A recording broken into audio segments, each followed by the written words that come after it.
I got it. I got it. I got it. Okay. I got it. I got it. It wasn't actually up. It was under the 3 dots. Okay, we are recording. Good thing they didn't hear all that stuff. So anyway, lost my train of thought, Rich. Any questions on 7 and 8? Any major pending questions that you guys need to go over? You guys all 100%? You guys I are had a awesome. question. Okay, who's that? Me, Michael Olson. Okay, Mike. Question 4 from quiz 7 Okay, about closely guarded. I don't know A1, if I'm just, A1 is Okay. dribbling in the front court and B1 is within 6 feet of A1. The official starts the 5-second count. Is the official correct? What was your answer, Michael? I had put no, just because I thought, from what I understood about the rule, it was only when they're holding the ball, not while they're dribbling. This And is then I don't know if I true. just misunderstood that. This is true. You are true. Oh my God, you're right. Absolutely. Great pickup. So that answer is wrong. Yeah, I got that one wrong as well. Great. Nope. Great pickup, Mike. It's only when holding the ball in the front court within 6 feet. Okay, there we go.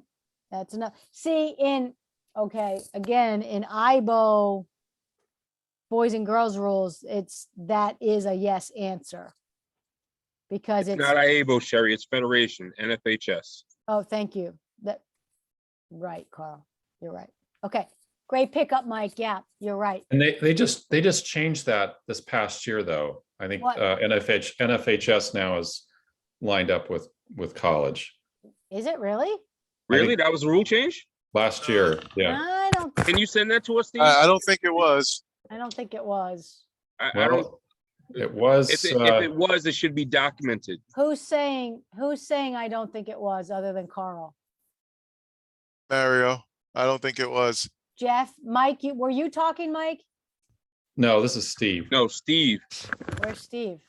Steve Harris said it was changed. Okay, but right, correct. Steve, if you have the rule change, can you send it to us, please? Yep. I will Documented report. though. Yeah, I don't think so. Because I think they do the 5 dribbling, 5 holding, 5 dribbling. That's right. I don't think it's changed. But if you find it somewhere, let us know. Okay. Okay, any other questions? I'll search for it too when we get off, just in case. I had a question on the throw-ins. I don't remember. I think that was 8. Okay, so question, Oh, quiz, number 6, number 24. okay, hold on quiz 8. Yeah, whatever I know it was a throw-in Oh, well, question. Throw-in violations. I have to go back and search well, for it. no, Breaking the plane okay. and making contact. Yeah. Violations was maybe 6. Yeah, that's Oh, it not might have been- these quizzes, Okay. so, Okay, that was one that I know I went back and I retook everything just to see where I was, and I know that's something that I didn't quite understand, but so read it. Go ahead, Jeff, okay, yeah. Justin, go okay, ahead.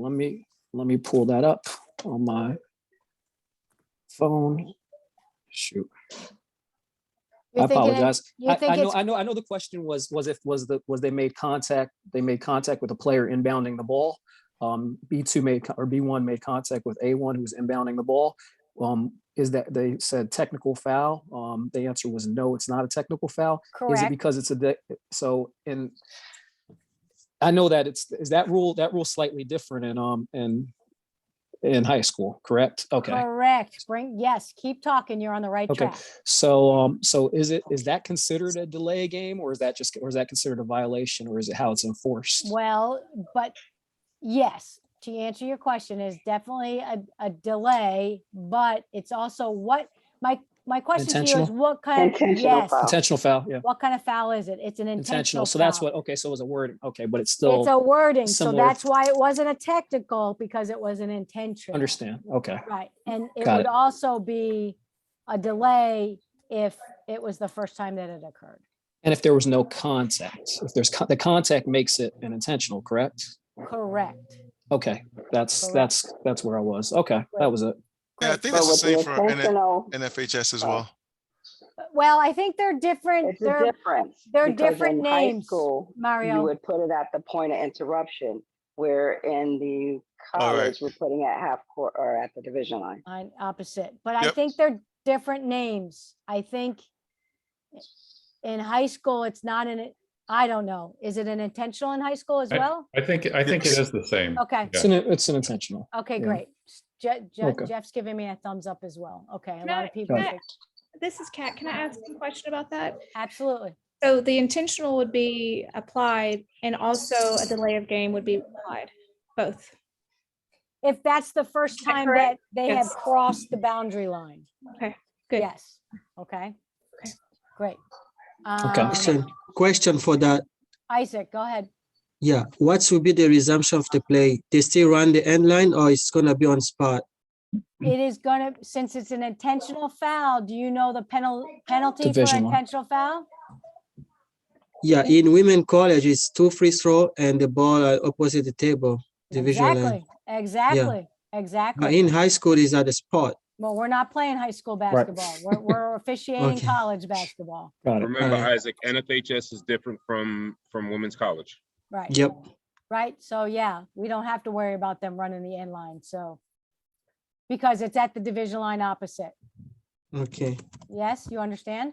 Yes, ma'am. Great, awesome. Okay. Who else? Anybody else? Go ahead, Jeff. Yeah, quiz number 7, question number 9. 9, yep. After a made goal by A1, but before the throw-in begins, B2 pushes A2. The official rules, this is a personal foul. Is this official correct? The Read it answer, one more time, Sherry, okay. please. After a made basket by A1, but before the throw-in begins, B2 pushes A2. The official rules this a personal foul. Is this official correct? Jeff, what did you say? Thinking it through, after the shot goes through the made basket, my understanding is it's a dead ball until the ball is at the disposal of the thrower. So if there's a dead ball contact foul, isn't that technical? Yeah, so yes, to answer your question, but this, John changed this, that after a made basket, if there's a foul, it's a personal foul, right, Rich? Remember, right after the made basket? It's not a But we dead no ball. longer have, we no Because longer we- have dead ball contact technical fouls in our game. Exactly, that's why. Right. Okay, so that's the difference between federation and college. Yes, Okay. yes. So The I- ball, you're right, Jeff. The ball is dead after a made basket. But if there's contact after that basket, it's not considered a dead ball technical foul because we no longer have that in our rule book. Right, So Unless it's we just deem, considered, I'm sorry, go ahead, Rich. go ahead, Carl, no. And I lost my train of thought, so go ahead. I was gonna say, unless we deem it is an intentional foul. It is There a you go. foul. I think that's where I was going. Yes, that's where I was going. If we deem it intentional, then, but it's still not a dead ball technical foul. It's an intentional foul. if we deem it. Yeah, but if it's just, if the ball goes through the basket, it's dead ball, right? And blue turns and runs into white, and we call a foul, we're gonna deem it as a personal foul. We're not gonna Personal deem it foul. as a personal foul. We're not gonna deem it as an intentional foul because Right. it was dead ball. Yeah. Okay. Good Unless question. in our judgment, we think it is intentional. Right. Okay, great. All right. Anything else?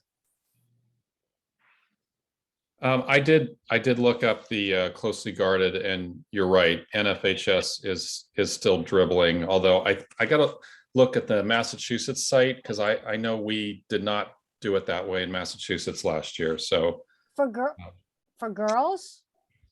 It might have, I don't know. I did boys and girls, so maybe it was just for boys, but Yeah, yeah. I'll check on Is that. Massachusetts the other state that follows the NCAA rules? no, they do not.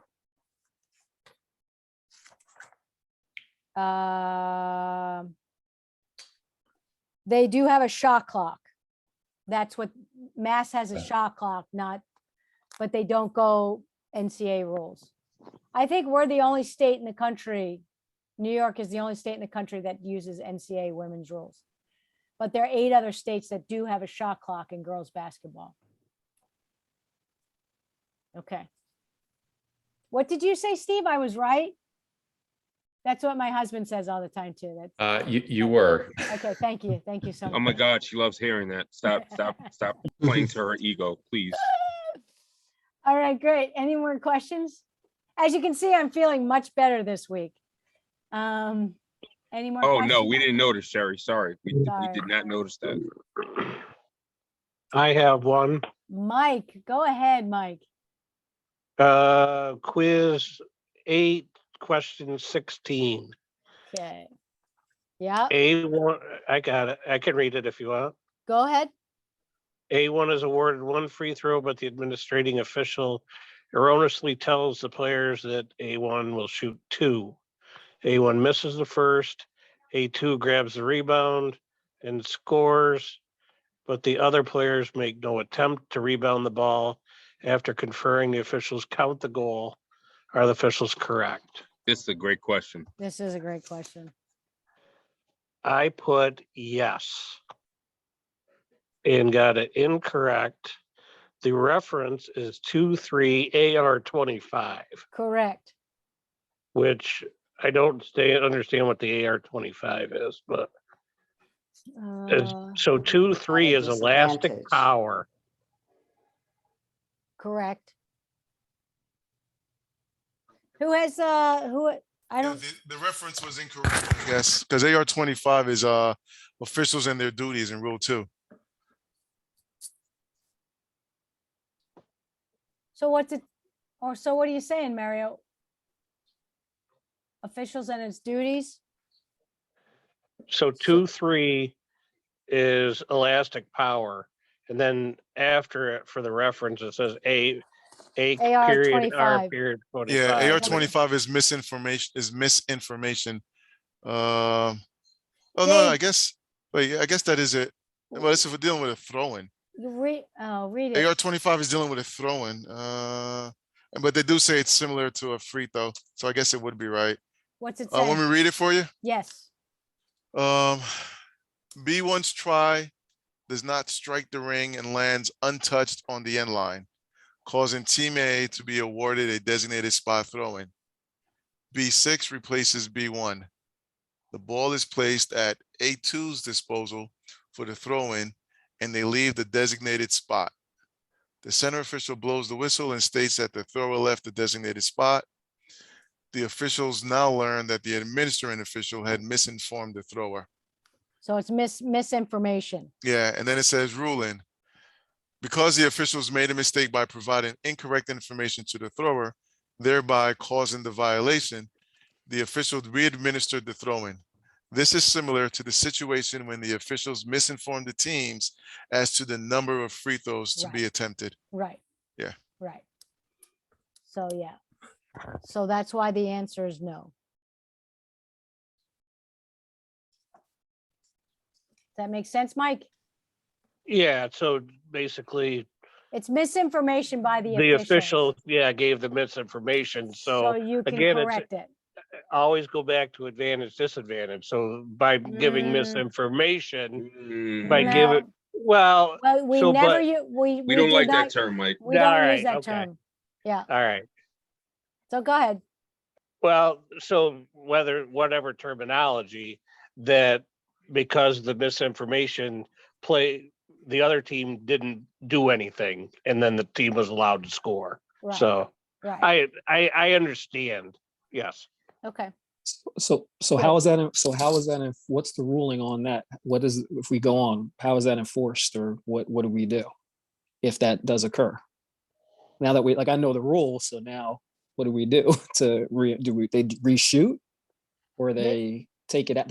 Where on your video, it talks about, or on a AP? video that they talked about that particular play, where they would have to inform both coaches of an error, and then you go to APTI. Okay. APTI, what does that mean, if you don't mind me asking? Oh, Uh, AP AP point error. of interruption. I got it Right, now. Sorry, it took me a AP, second. yeah. Sorry, no, Sorry. I'm sorry. Yep. Okay. So That's would great. I So that like the that. question is- APTI. Yeah. So wouldn't they retake the free throw? Or at least the second free throw? Well, was only no, one. because well, It should have been He was, two, he right? was awarded one. It's a 1-on-1. Oh, one on no, one, we okay. don't have. No, one- he was no, no, awarded Well, we don't one. have- He was We don't have awarded one on one. one. He was awarded one. She She. was, She, Oh. A1 was She. awarded one, sorry. missed the first free throw. A1 grabs she should have gotten her second one. Oh, wait. After one free throw, but A1 is awarded one free throw, so it's an N1. Okay, Minister. A1 misses the Wait, first can free we throw. read the A2 question again? I'm sorry. A1 is awarded one free throw, but the administrative official erroneously tells the players that A1 will shoot two free throws. A1 misses the first free throw and A2 grabs the rebound and scores. The other players make no attempt to rebound the ball. After conferring, the officials count the goal and are the officials correct? We said no, They are. they are. It should be correct. Rich? And then the ball goes out to B. Why would it be correct? Because only one person played the ball. That one player knew what was going on And We, the basket goal was scored. So because Yeah. she did get her free throw. She got her free throw. I thought the video said something different. we should. Yeah, the regroup video on- said you have to, wrong Yeah. information was given. Yeah, this is Yeah. actually a real play that happened at Rutgers, I'd say about like 8 or 9 years ago, where they announced the wrong amount of free throws and they redid the free throws, which we do not redo shots in basketball. But that was like I said, it was 10 years ago, so we should probably regroup on that, but I'm almost positive that what the ruling is here is the officials were correct, even though they provided the wrong information. Right. They count the goal and B will get the ball on the end line with the ability to run the end line. That's what should happen. Yeah. Okay. This is another one I've got to circle. Okay. So are we allowing that basket to score because they couldn't catch it in time? Whereas Yeah. if they were still in mid Yeah. dribble and we Yeah. found out they didn't move, Yeah. then we would cancel it Yeah. or stop it? Yeah. Okay. By rule, the players knew it was correct. We just, Right. the official in this play did not. Well, one player did, but Right. yeah. Correct, yeah. Yep. Yep.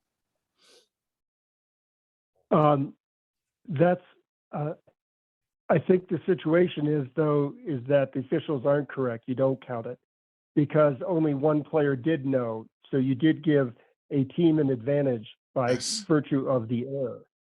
So if let's say players on both teams went for it, then you would let it go. But since you only had a player on one team go for it, then you've given that team an advantage. Yeah, that the casebook agrees with that as well. You mean AR AR? AR 242. What's it say, Mario?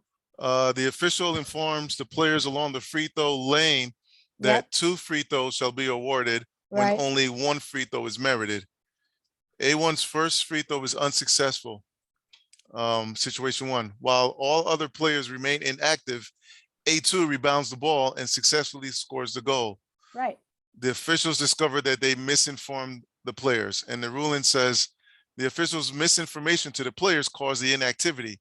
As a result, in both 1 and 2, the ball shall be put in play with the use of the alternating possession arrow. Okay. So let me write that. That was A2's AR. goal shall not count. AR what? 240. 242. Okay. Thanks. 242. Yeah. Okay. Great. All right. So we really should put that AR down and not AR 25. Correct. Yeah. Actually, Okay. that makes sense because we're Okay. never gonna redo the shot.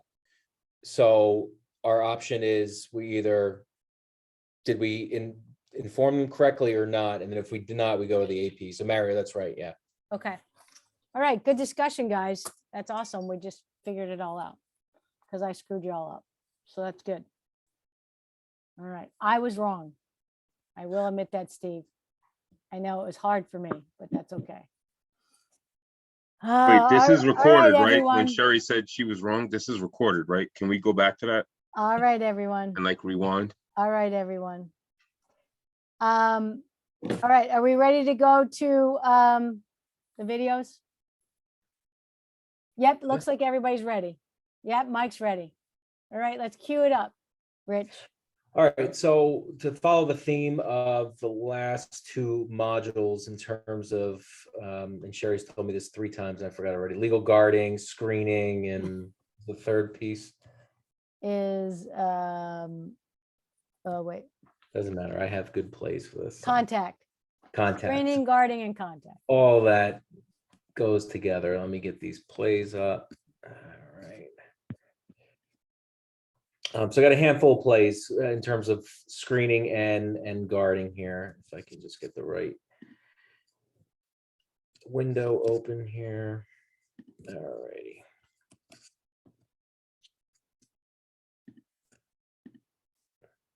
There we go.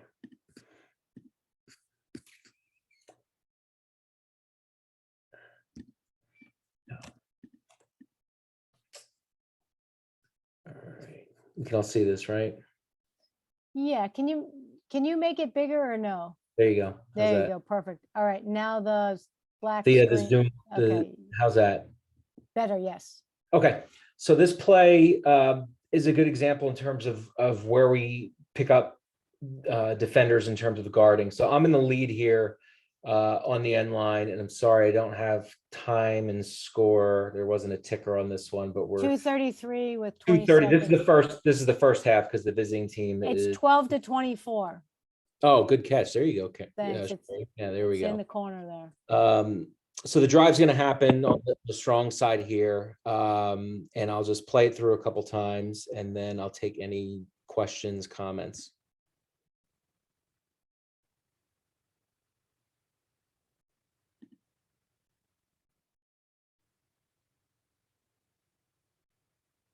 I'll go through one more time. Absolutely.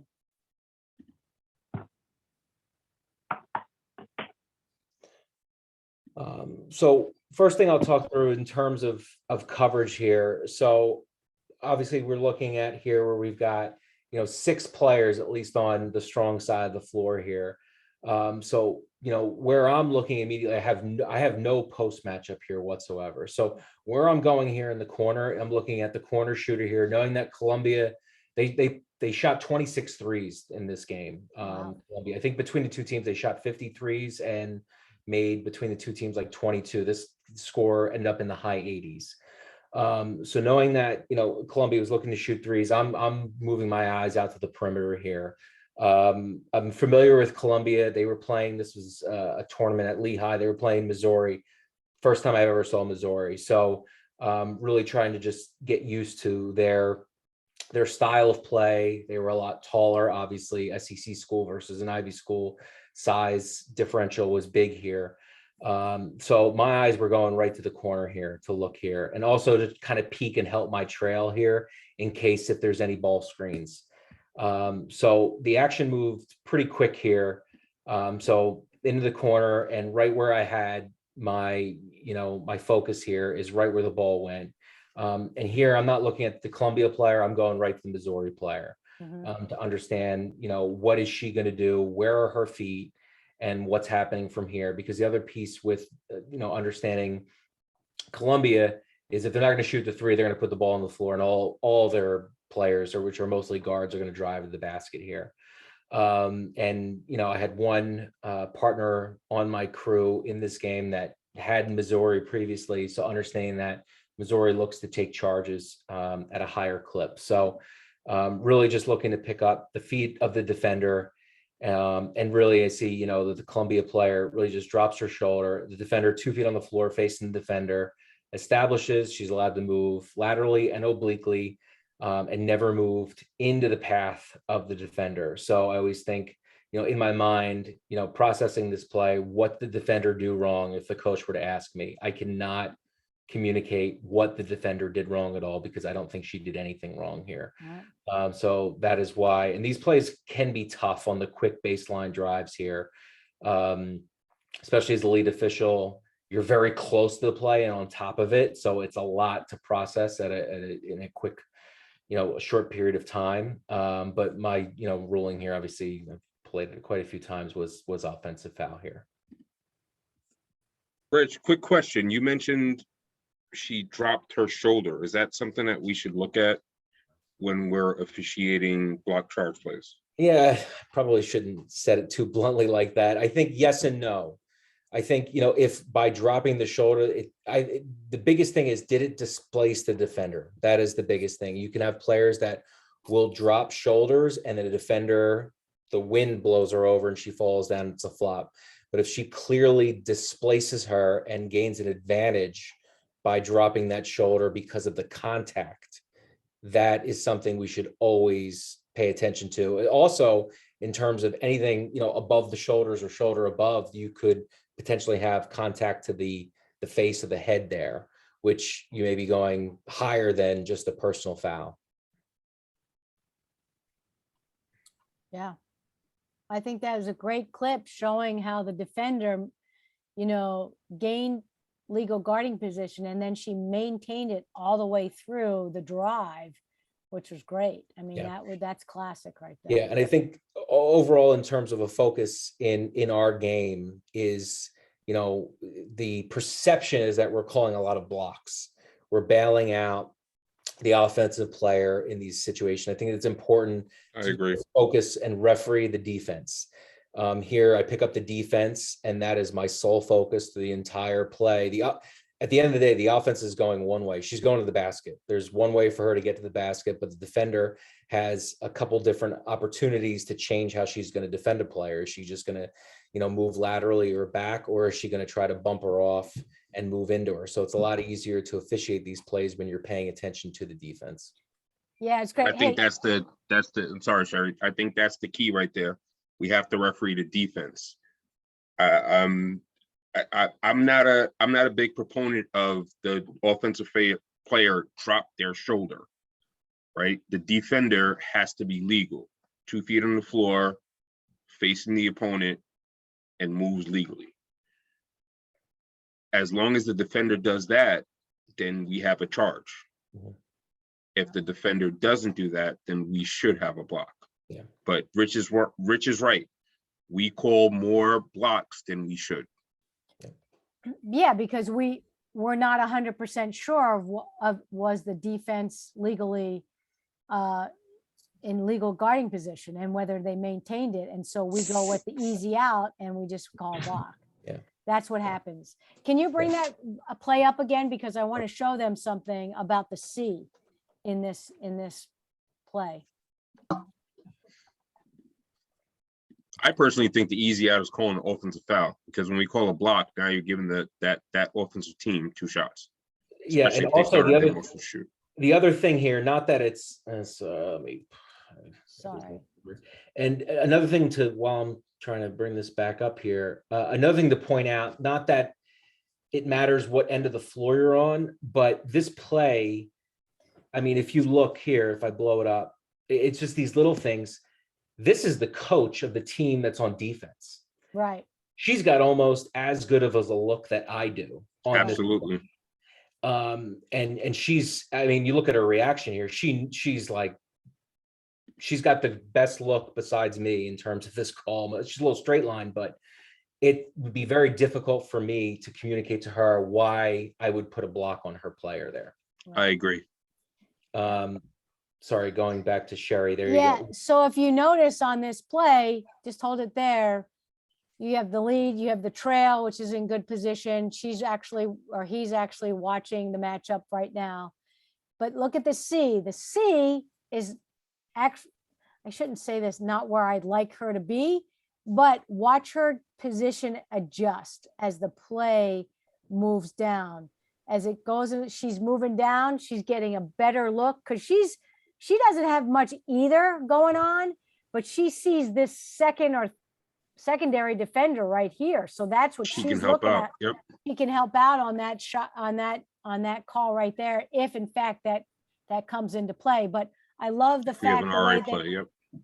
she positioned adjust all the way down so that she could get a good view and helping Rich out on that drive. So just being aware of where you are instead of staying up really high. So That's that a was good point. great. Another reason why this is a good play, because I'm pretty sure the other coach, well, I shouldn't say I'm pretty sure, but in these type of plays, a coach might say, well, the defender was moving. Mhm. Okay, you're right, but she moved legally. And that should be our response, right? One of my responses that I like to say to coaches is, how can a defender play defense if they're not allowed to move, right? They either move legally or they move illegally. Yeah. And in this play, she moved legally, right? She established 2 feet on the floor, facing the ball handler dribbler, and she moved backwards. Contact occurred, bang, Yeah. offensive foul. Carl, And you if make, oh, go ahead.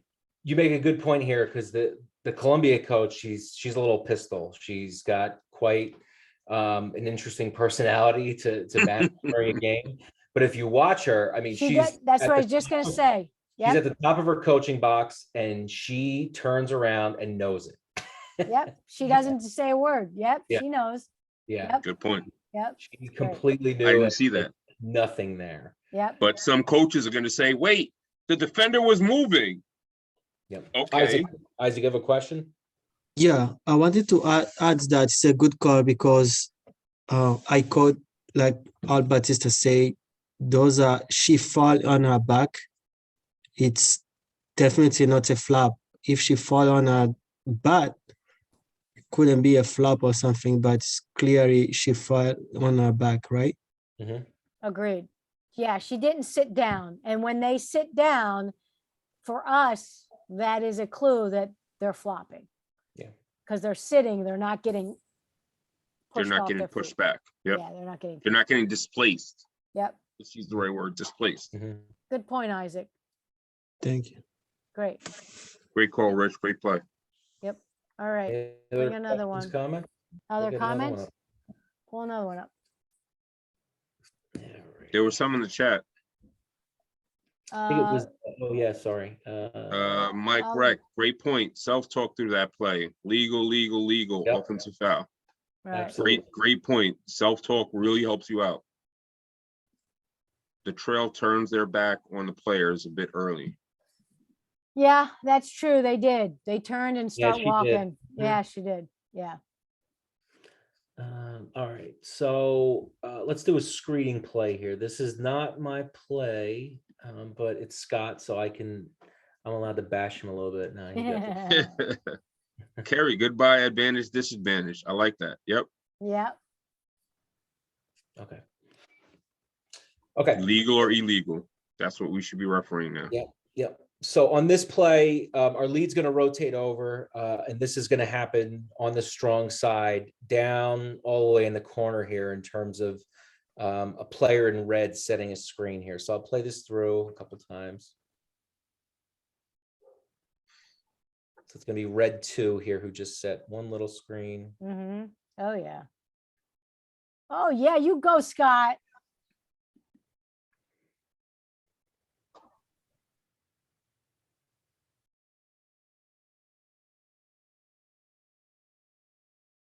Now, obviously, Sherry agrees. Can somebody say why this is the right call by Scott? Who wants to try and say why this is the right call by Scott? By rule. Nobody? Number 2, she moved, if you watch her first step is right into number 22, is forward onto the defender. You're right on yep. She creates the contact. The screener creates the contact.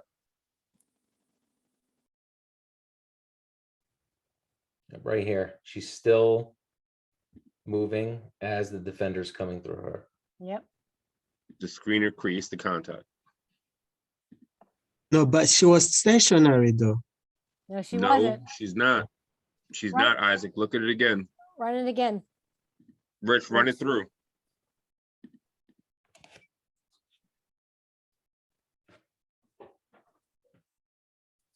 Watch 2.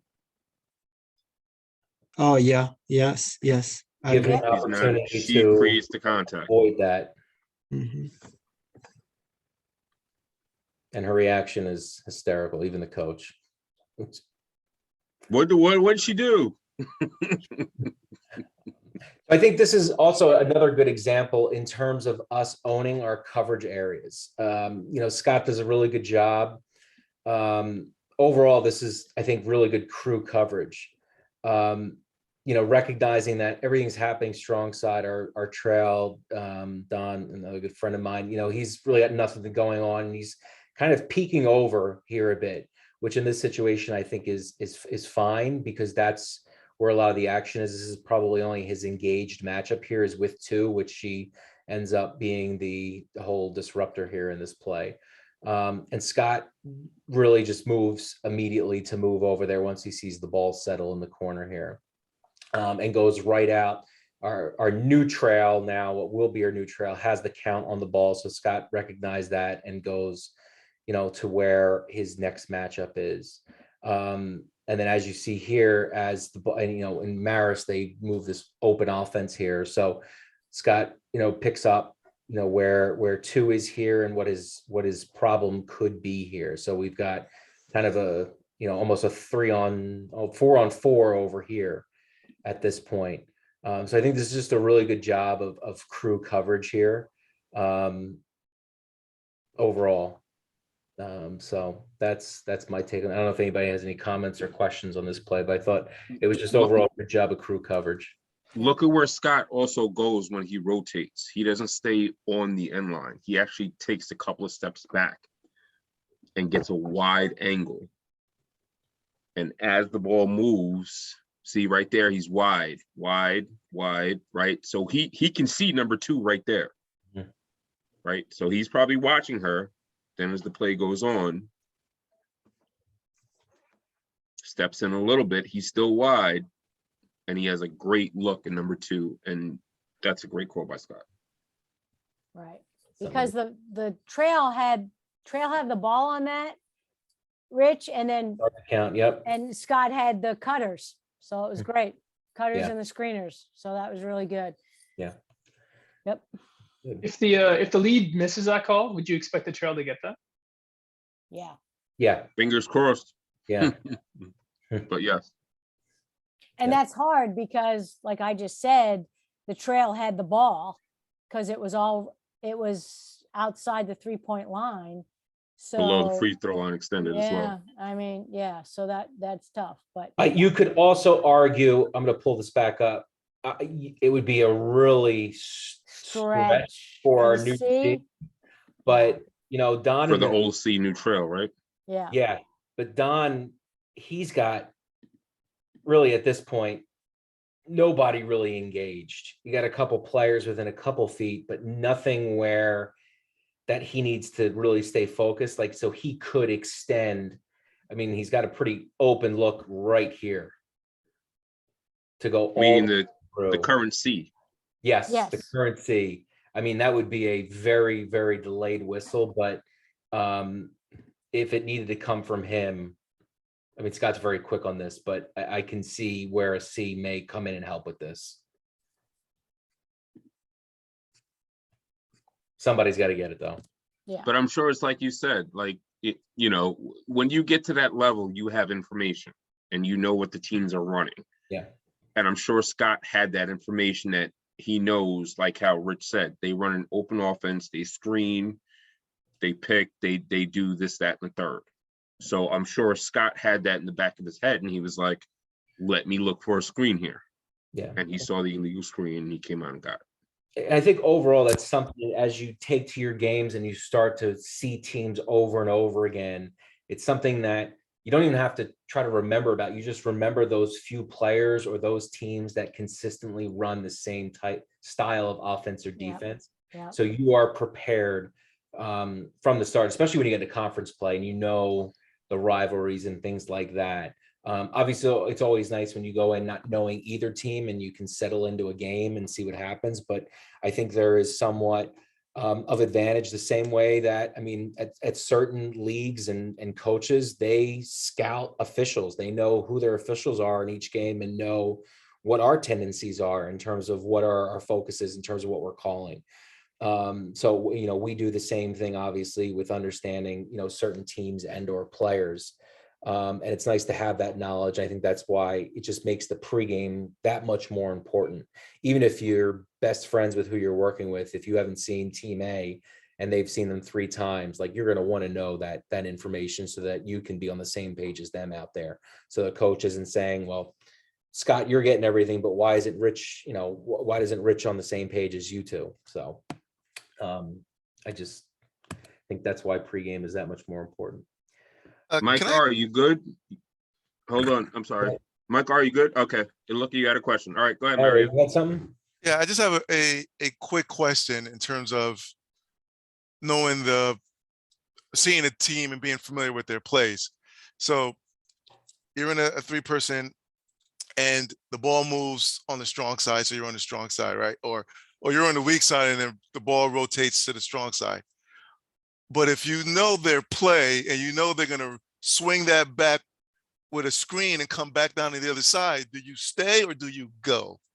That is an excellent point, and that is something that we would pregame. And if it's something, let's say for example, we have a non-conference matchup, we don't know one team, we'll talk about it at halftime. How do we feel about our rotations? And if we say, like, we think we're rotating too much because of that situation where the ball settles, but they run like a backdoor screen to the basket really fast, like, that's something we need to talk about as well, because obviously, you know, the lead dictates the rotations. We want to put the crew in the best situation, but if that means putting the C in a strong side situation for 3 seconds, because that's the play that they're running, and we don't want to force an unnecessary rotation, that's something we should talk about.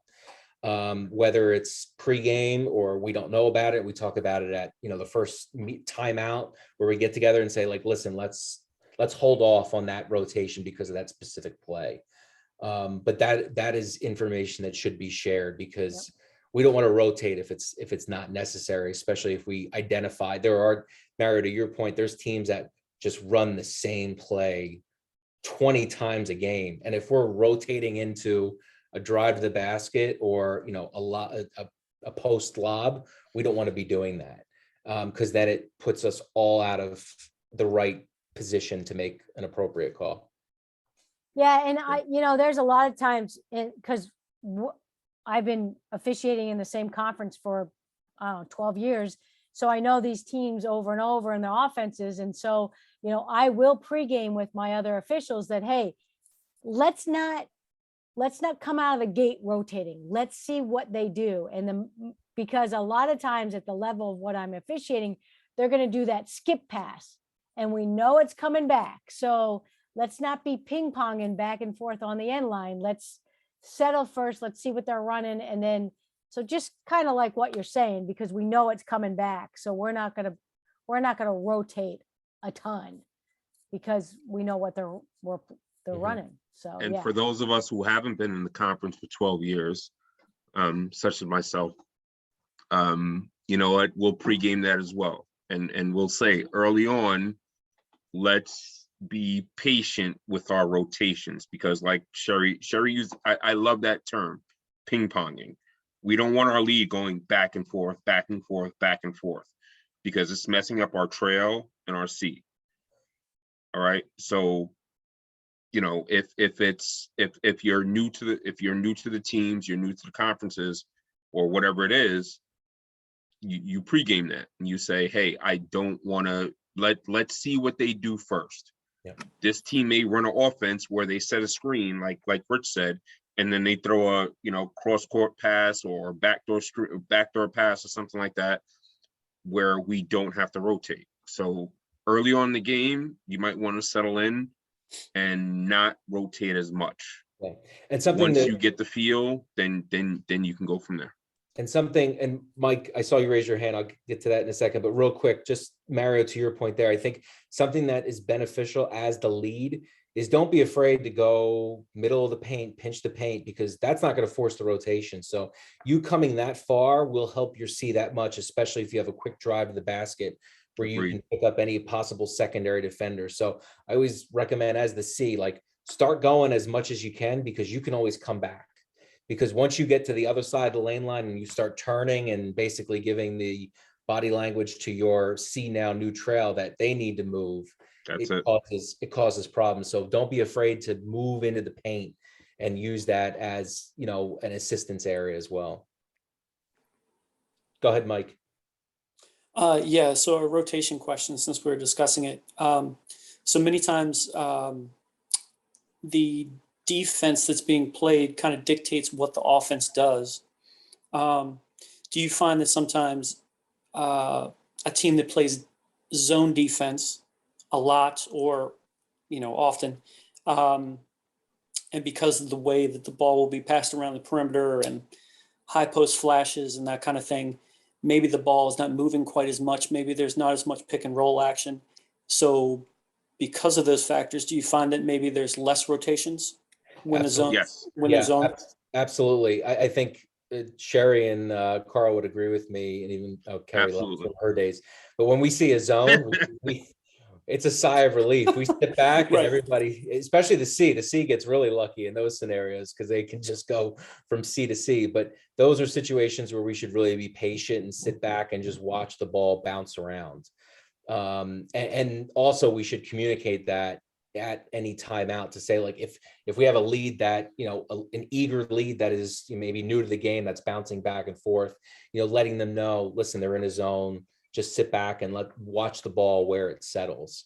And I know there's like a rule of thumb with how NBA officials officiate, and it's kind of trickled down to the college ranks as well, is we're not going to rotate on a post pass. Gosh, I forget. Dribble drive, post pass, and there's a third one, which I'm jump shot. Ball shot. Yeah. So those are three rules of thumbs that help us as well. But to your point, Mike, yeah, if they're sitting in the zone, let's sit back and watch what happens. Okay. And it's to build on Rich's point. Like, I remember when I first started with 3-person, my biggest question was, when do I rotate? But the people that were teaching me and helped me, they said the same thing. They said, it's not when do you rotate, when don't you rotate, right? And those are the 3 times: dribble drive, post pass, or a jump shot. So if that's happening and you haven't completed your rotation, go back, meaning past that opposite lane line, then just come back. So if you're starting to rotate and there's a dribble drive, like if we have the trail in the lead and you're the lead and the ball's in the C's primary and you start to rotate, you have a dribble drive, come back. You didn't get to that opposite lane line, come back. Same thing, jump shot, come back. Post play, or I'm sorry, post pass, come back. Yeah. Right? Let the play start, develop, and finish, and then see what you can do. Yeah. Good point. Go ahead, Mike. Mike. Sorry. Just continuing. On the post pass portion of that, the idea would be to get there before the post pass comes, correct? So that you can walk across and keep that matchup and get a better angle on it, in theory, correct? Yeah, you're never going to leave that if you're focusing on that matchup as you're coming across the lane line, right, you're not taking your eyes off of that matchup. And then you're going to rotate your body to get in position. So Yeah, to piggyback off of that, I would say if you have a competitive post matchup, even if the ball is bouncing around the perimeter as lead, you go where you're going to get hurt the most. And if you've got 2 6'4" bruisers, you're going to bounce back and forth with them on the baseline, because that's going to hurt you more than what's happening on the perimeter with the ball. I think that would be the only like exception there, is if you've got, you know, like I said, 2 of those that are just pinned down in the post and bruising. One more, sorry. No, it's great. It's great. Would you, if the offensive team has a definitive offensive player who is their person that they're riding all night, would you say that that also dictates your rotations, that you're kind of following that if that player is making a lot of baseline cuts, screens to get to the opposite side, are you following that player a lot? I'd say yes and no. I'd say more if they're running like a box and one on them, because that's when that player is going to get irritated because they don't want to get touched and they know that, you know, they have a defender all over them. So I think that's when we would have a heightened awareness on that. But other than that, I would say not necessarily if they're able to cut and move without any displacement. But the box and one I've seen can pose a lot of trouble on players that are the go-to. And I would say it also depends on where that player is setting up. Yeah. Where are they starting their position to run their offense?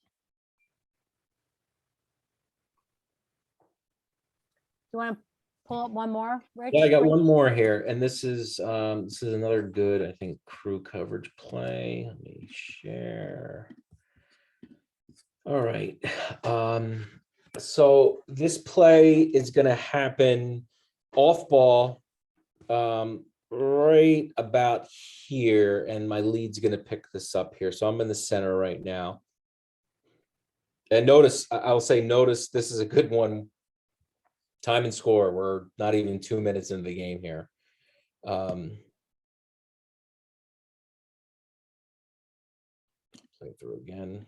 What was that?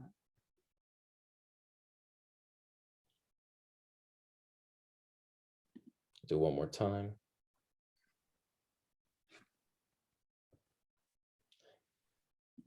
Everybody get a look at that. And I'll give my thoughts real quick, and then if anybody has questions or comments. But I think this is a good job of where my lead, if we look at in terms of positioning, he's really just got this one matchup right now, and it's on my side of the floor. So he, you know, once the ball settles here, he immediately comes over to rotate. And I think he just does a good job of, again, as you're rotating, staying with the paint. He sees that I've got to count on the ball here so that I'm not necessarily looking at the cutter here, where there was, you know, maybe a little embellishment in my opinion, but she was still clearly displaced here. And, you know, we have a good, in my opinion, offensive foul here. But again, something, you know, being ready from the start, you know, we're a minute and 18 in the game here, and we have an off-ball offensive foul. Is that a player that's known for flopping or embellishing? You know what? I'm trying to see if this was not the star player of the team. This is a team that's known for taking them. I will say that, both of these teams. But this player specifically was not somebody we pre-gamed. We pre-gamed more of the team on this. And knowing that this was a rivalry game the previous year. There were issues. This game, that the clip I just showed, we had 2 player substitute technical fouls in the game. So it was a pretty intense game from a taunting situation that happened in the previous year. Rich, I have a question for you on this. Sure. Is this one of those situations where I know there's, like, you know, situations where you have to say there has to be something, because that did seem, like you said, like she embellished a lot. And I mean, to be honest with you, like in the boys game, I kind of am in the habit of letting that go. And then you hear, you know, you got to call something. So is that one of those situations there? Because she did seem like she was, she flopped. Let's put it that way, in my opinion.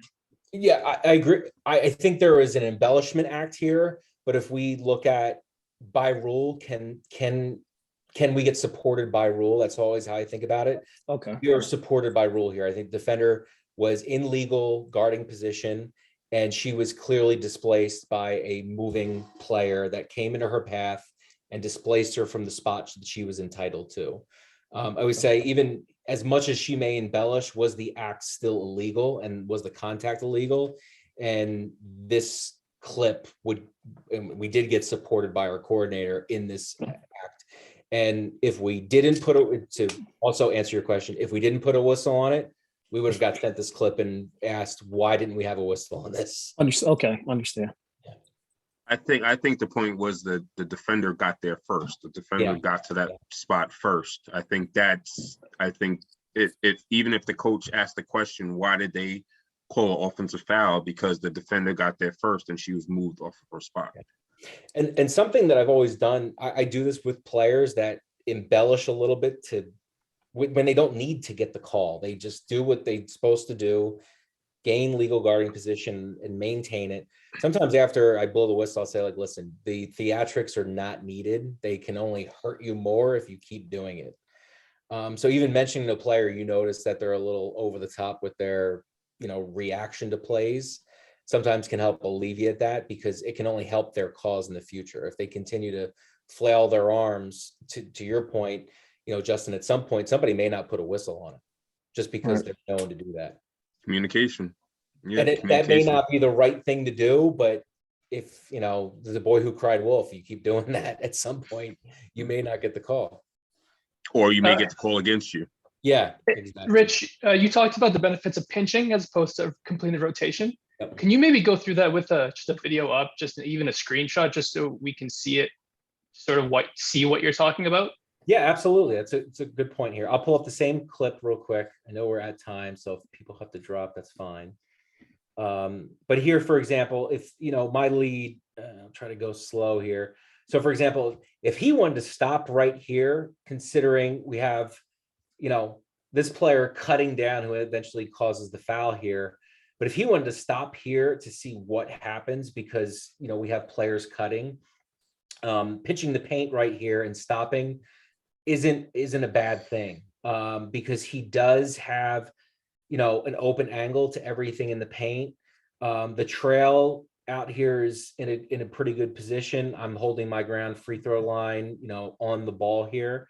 So, even if he went this far, he starts his rotation right here in terms of his body language. But if he wanted to come this far to see what happened, I'm not going to do anything. Even if he does complete his rotation, I'm not going to move until this count is over or this. That's a great point. I think that's something else to point out. Just because you see your lead rotate, when you're in the C, if you've got an active count or an engaged matchup, do not move. I don't care. Doesn't matter how low you are. If you get beat down the floor on a fast break, so be it. You need to stay and keep your open angle with what you have here.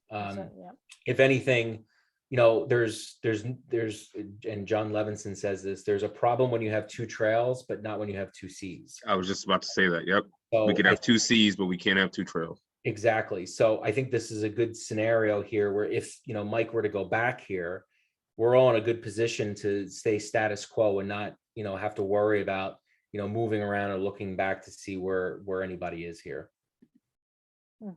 Cameron, does that help? Yeah, great. Thanks very much.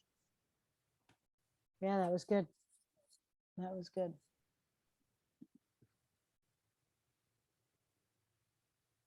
What's this? Embellishment flopping.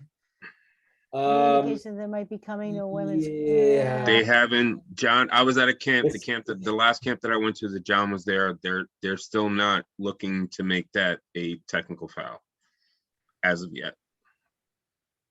And this comes from the SRE, because that same question was asked at that camp. I hope it doesn't, honestly. Because it's too much of a judgment call. It's just put a block on it. If they're flopping, put a block on it. That's what it boils down to. If you think it's a flop, then it's a block, in my opinion. I won't disagree with that. And I'd even say by rule, because if they're flopping, they're not legal, right? They're falling before contact occurs. Yeah, they're not in legal guarding position. Right. Right. All right, great job, guys. Great job, everyone. Any other questions? I've got one just for next week. Yep. Can you just go through how next week's going to go? Right. So that's what I was good. Yeah. So next week is just the review. Make sure you have pens and paper handy. Yeah, we're going to go the questions. We're not going to go over all 200 questions. We're only going to go over the questions that each group